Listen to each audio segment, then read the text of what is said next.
서울의 새벽 공기가 채 식기도 전 대한민국 엔터테인먼트 시장의 역사적 페이지 하나가 완전히 새로 쓰였습니다. 예매창이 열림과 동시에 수천 명의 대기열이 형성되고 단 3분 만에 모든 좌석이 증발해버린 빈에서의 첫 서울 팬 콘서트는 단순한 인기 가수의 흥행 기록을 넘어선 하나의 사회적 현상이었습니다. 이 열기는 마치 90년대 아이돌 전성기의 티켓 전쟁을 방불케 했으며 화면 속의 어린 천재를 직접 확인하려는 갈망은 물리적 공간의 한계를 시험했습니다. 이번 콘서트는 왜 우리가 단순한 트로트 신동을 넘어 한 명의 거대한 아티스트이자 문화적 아이콘의 탄생을 목격하고 있는지에 대한 가장 명확한 대답이었습니다. 본 리포트는 이번 매진 사례가 던지는 경제적, 사회적, 음악적 신호탄을 5가지 핵심 줄기로 분석합니다. 이번 콘서트 매진의 가장 충격적인 배경은 시청자들이 스스로를 가수의 육성자로 정의하며 형성된 강력한 심리적 연대감에 있습니다. TV조선 미스트롯 3과 MBN 현역가왕 등 가혹할 정도로 설계된 서바이벌 생태계는 단순히 가창력을 겨루는 장이 아니라 출연자의 인간적 고뇌와 성장을 실시간으로 중계하는 거대한 리얼리티 쇼였습니다. 이 과정에서 빈에서가 보여준 압도적 재능과 그 이면의 분투는 팬들에게 우리가 반드시 지켜내야 할 존재라는 집단적 부성애와 모성애를 강렬하게 자극했습니다. 실제로 방송 기간 동안 집계된 수백만 표의 실시간 문자 투표 데이터는 팬들에게 매우 중요한 심리적 보상을 제공했습니다. 내 손끝에 선택 하나가 한 가수의 운명을 바꿀 수 있다는 강력한 자기 효능감을 학습시킨 것입니다. 이는 과거 기획사가 만들어낸 스타를 수동적으로 소비하던 방식과는 근본적으로 궤를 달리합니다. 이러한 효능감은 프로그램 종영 후에도 휘발되지 않고 오히려 우리가 만든 스타를 직접 확인해야 한다는 부채의식 섞인 열망으로 진화하여 티켓 구매라는 직접적인 경제활동으로 전이되었습니다. 팬들에게 이번 콘서트는 단순한 음악 감상의 장이 아니었습니다. 자신들이 투표와 응원으로 함께 써내려온 성장 드라마의 대단원을 직접 눈으로 확인하고 축하하는 집단적 성취의 장이자 공동체적 의식이었던 셈입니다. 이는 현대 팬덤이 단순히 콘텐츠를 향유하는 수동적 객체에서 벗어나 아티스트의 브랜드 가치를 직접 설정하고 투입되는 자본의 흐름을 결정하는 팬슈머 구조로 완전히 고도화되었음을 시사합니다. 데이터가 증명하는 이러한 구매력은 향후 음반 선주문, 전국 투어의 확장성, 나아가 브랜드 협업 광고의 단가를 재정의하는 강력한 지표가 될 것입니다. 오늘의 3분 매진은 팬들이 시장에 던진 우리가 이 시장의 주권자라는 강력한 선언과도 같습니다. 음악 평론가들과 현장 엔지니어들이 이번 서울 콘서트 무대에서 가장 경악한 지점은 빈에서가 선보인 이른바 보컬 감정 조절 장치의 정밀함입니다. 이는 단순히 노래를 잘 부르는 차원을 넘어 소리의 밀도와 여백을 건축적으로 설계해내는 수준에 도달해 있었습니다. 전통적인 트로트가 흔히 보여주는 과잉된 비브라토, 청각적 쾌감만을 쫓는 자기적인 고음의 향연, 혹은 신파적 감정의 과잉 소비 대신 빈에서는 발라드의 선형적 서사 구조를 정교하게 차용하여 호흡과 브레이징을 극도로 절제했습니다. 이러한 절제의 미학은 장르적 본질인 깊은 한과 역동적인 흥의 뿌리를 손상하지 않으면서도 현대적 청취자들이 선호하는 담백하고 세련된 미감을 정확히 관통한 고도의 전략이었습니다. 특히 저역대에서 벨벳처럼 부드럽고 단단하게 깔리는 도입부의 안정감은 가수의 기초 체력을 증명했으며 무리하게 터뜨리지 않고 관객의 귀를 서서히 예열시키는 점진적 빌드업 과정은 기존 성인 가요 시장에서 보기 힘든 고차원적인 세련미를 선사했습니다.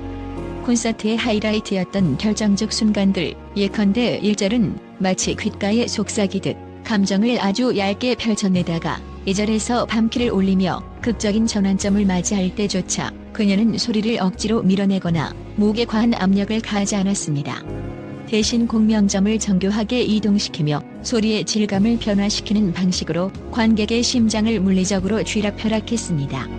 브릿지 구간에서는 흔한 고음 발사 대신 박자의 뒤를 의도적으로 반 박자 늦게 밟아 들어가는 레이백 기술을 통해 긴장감을 최고조로 끌어올렸습니다. 이는 그녀가 단순히 리듬에 실려가는 것이 아니라 리듬 전체를 지배하고 있음을 시사하는 대목이었습니다. 엔딩 장면에서 보여준 찬양의 처리와 조명의 여백, 그리고 가창을 멈춘 뒤에도 설명 대신 눈빛과 표정의 함축으로 남긴 찰나의 침묵은 라이브의 진정한 파괴력은 성량이 아니라 균형의 깊이에서 온다는 예술적 진리를 완벽히 증명했습니다.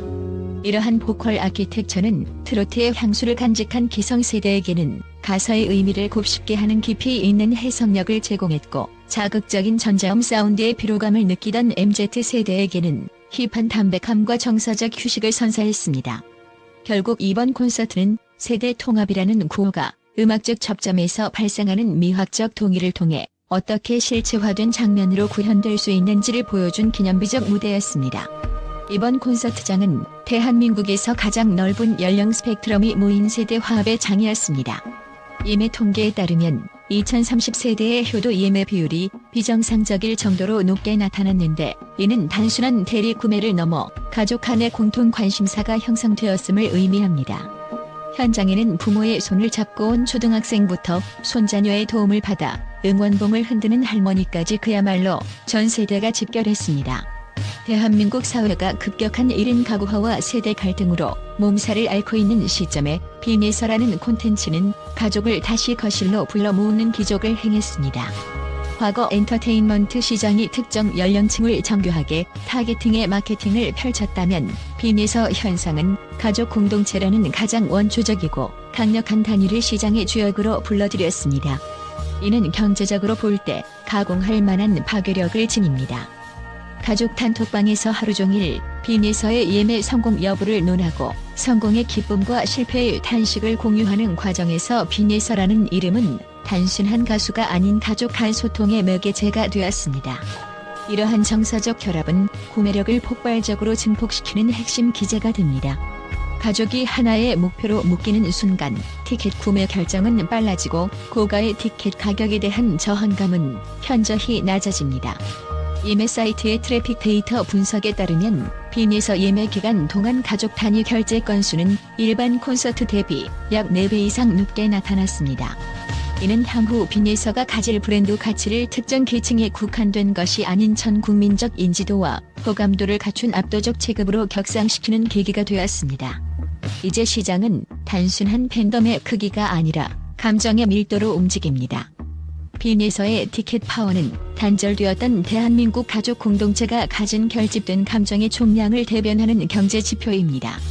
현장 밖에서 벌어진 데이터의 확산 속도 또한 이번 이벤트가 주목받아야 할 핵심적이고 충격적인 이유입니다. 콘서트 전후로 생산된 고품질 하이라이트 영상, 팬들이 직접 촬영해 실시간으로 공유한 고화질 직캠, 그리고 무대 뒤의 인간적인 고뇌와 해맑은 소녀의 모습을 교차시킨 비하인드 콘텐츠는 유튜브, 틱톡, 인스타그램 릴스 등 숏폼 플랫폼 생태계를 완전히 장악했습니다. 이는 단순한 바이럴을 넘어 이른바 콘텐츠의 재가공이 어떻게 아티스트의 생명력을 물리적 공간 밖에서 연장하는지를 보여주는 과학적 사례입니다. 15초 내외의 강렬한 감정적 임팩트를 가진 클립으로 빈예서에게 입문한 디지털 네이티브 리스너들은 알고리즘의 유도를 따라 곧바로 3에서 4분 길이의 풀무대 영상으로 유입됩니다. 여기서 형성된 팬심은 다시 콘서트 티켓 검색과 음원 스트리밍이라는 실제적 행동으로 연결됩니다. 이러한 선순환 구조는 단순히 조회수의 승리가 아닙니다.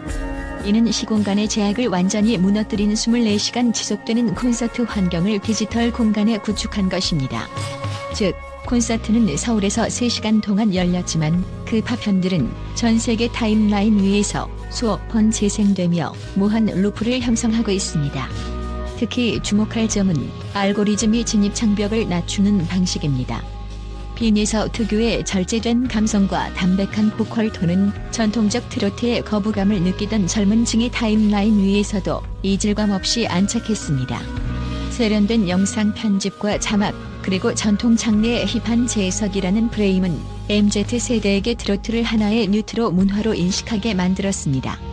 미디어의 재가공 능력이 팬덤의 외연을 어디까지 확장할 수 있는지 보여주는 이 교과서적인 사례는 이제 아티스트의 가치가 방송국 스튜디오가 아닌 개인의 스마트폰, 스크린에서 결정된다는 사실을 방증합니다. 나아가 이러한 디지털 데이터의 폭증은 빈예서라는 아티스트가 단순히 국내 로컬 스타에 머물지 않고 보편적인 감정 구조를 바탕으로 글로벌 플레이리스트에 안착할 수 있는 충분한 기반을 확보했음을 시사합니다. K-팝이 화려한 퍼포먼스로 세계를 홀렸다면 빈에서의 K-트로트는 언어의 장벽을 넘어서는 슬픔과 환희의 보편적 주파수를 디지털 알고리즘이라는 날개에 태워 전파하고 있습니다. 데이터로 증명된 이 가공할 만한 전파 속도는 기존의 거대 기획사가 주도하던 물리적 마케팅 비용을 압도하며 이른 미디어 시대의 팬덤이 어떻게 거대 권력을 창출하는지를 보여주는 가장 신선한 증거가 될 것입니다. 마지막으로 이번 콘서트가 남긴 가장 묵직한 메시지는 태도가 만든 신뢰에 있습니다. 엔터테인먼트 산업에서 가수의 수명을 결정하는 것은 결국 기술적 완성도가 아닌 인간적 매력과 태도입니다. 전문가들은 빈에서의 롱런 가능성을 그녀의 가창력이 아닌 무대 뒤에서 보여준 일관된 루틴에서 찾습니다. 리허설 현장에서 가장 먼저 목을 풀고 가장 늦게까지 모니터를 확인하며 자신의 부족함을 점검하는 자세, 그리고 자신을 돕는 모든 스태프에게 먼저 고개 숙여 인사하는 예우는 10대 아티스트에게선 보기 힘든 깊은 내공을 보여주었습니다. 관객은 이제 노래의 줄거리만 듣지 않습니다. 그 노래를 부르는 사람의 인생과 태도를 듣습니다. 빈에서가 구축한 성실하고 예 바른 영재라는 이미지는 대중에게 강한 신뢰를 심어주었고, 이는 장기적인 팬덤 유지의 가장 단단한 토양이 되었습니다. 누구나 부를 수 있는 곡을 아무도 흉내낼 수 없는 방식으로 완성하는 것은 기술이지만 그 무대를 향한 진심을 전달하는 것은 결국 태도입니다. 과잉된 연출보다는 일관된 호흡을, 한 번의 폭발보다는 누적된 신뢰를 선택한 빈에서의 전략은 유효했습니다. 오늘의 3분 매진이라는 기록은 화려한 불꽃놀이의 시작이 아니라 단단하게 지어진 성체의 초석과도 같습니다. 우리는 이제 한 명의 스타를 넘어 트로트라는 장르의 현재형과 미래를 한꺼번에 목격하고 있습니다. 관객은 이미 다음 알람을 기다리고 있으며 빈에서의 노래는 그 기대에 가장 정확한 품질로 응답할 준비를 마쳤습니다.